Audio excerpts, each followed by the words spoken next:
Today we're starting a four-part series called Mini Medical Miracles. Recent breakthroughs that may not save your life, but could actually dramatically change the quality of it. We'll be looking at insomnia, dandruff, and wrinkles, but today we're starting with baldness. More than half of all men and 3 in 10 women will deal with some form of hair loss at some point in their lives. Until now, there have only been treatments to save what you have, not actually grow new hair.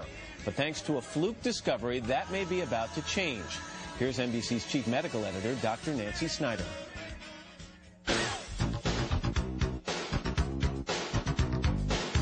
Bald may be beautiful to some, but apparently not to all.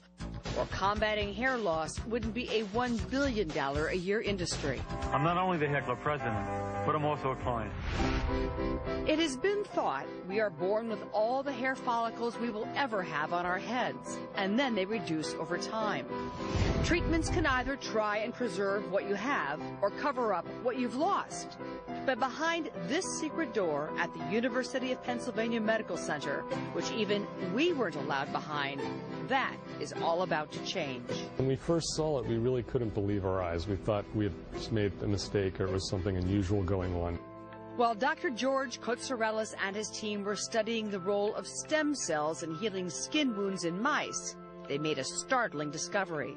They had regenerated new hair follicles in the wounded skin in combination with a special compound. We went back and verified there were new hair follicles forming. These weren't just left over from before or something. They actually were forming just as if they were in an embryo or a fetus. They were developing for the first time in the skin. But a word of caution. Do not try this at home.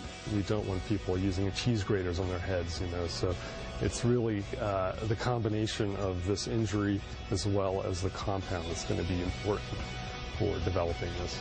Human trials are not far off, and one company has already licensed the technology from Dr. Kotsarellis' lab. If everything goes perfectly, it's possible that within a few years we'll have something that's available as a new treatment.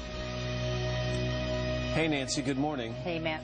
Okay, I'm somewhat interested in this. So this is a big deal. It's a big deal because it goes to the heart of how we really regenerate our bodies with stem cells. You hear a lot about Rogaine and Propecia. So explain the difference here. What do they promise to do and how do they go about doing it versus what they may have captured in this laboratory? Propecia and Rogaine work by stimulating hair growth out of the hair follicle that's there. But if you've lost the hair follicle, nothing's going to grow. This breakthrough combines stem cell discovery with this magic compound, which I assume is a growth factor kind of thing. Well, what do you think it is? I mean, I think it's growth factors and stimulators. They're going to make the stem cells start to grow, but they grow into the hair follicle. And once you have a hair follicle, you can grow a normal hair. To the folks down in the control room, can you put one of those images up of the fine hair again that was grown on this mouse, on the skin of this mouse? Okay. It comes in white. Because so is that a problem? There's no pigment in mouse skin. But the assumption is that in human skin, where there is pigment, you would get normal colored hair. Worst case scenario, what if it doesn't come in the same color? You dye it. And so this one is at 11 weeks, so we can see it coming in pretty fully. Did it work every time, or is there, like some of these other medications or things you apply to your scalp, a large percentage of people who don't get the results? This works consistently enough that they are convinced they have a breakthrough and they plan to bring this to market. And so how soon could we see a product? We're going to have to see human trials, which will be the next year or two, and I wouldn't be surprised if this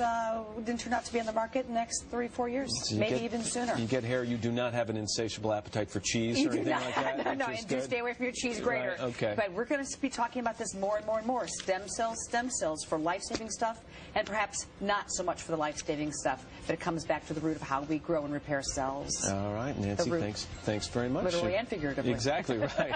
Tomorrow on Mini Medical Miracles, insomnia. Breakthrough in catching some Z's could be in the palm of your hand. Coming up in our next